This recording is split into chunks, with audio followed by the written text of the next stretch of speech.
ஆறுமுகனுக்கு அரோகரா, ஆறுபடைக்கும் அரோகரா, வள்ளி தெய்வானைக்கு அரோகரா, அவமேலுக்கும் மயிலுக்கும் அரோகரா. திருநீரு பூசிய கையில் தண்டோட ஆண்டி முருகன பாருங்கம்மா, திருநீரு பூசிய கையில் தண்டோட ஆண்டி முருகன பாருங்கம்மா. அத 5 தமிழ்ல பாடுங்கம்மா.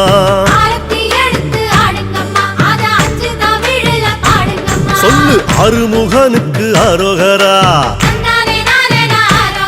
அவ ஆறுபடைக்கும் அரோகரா.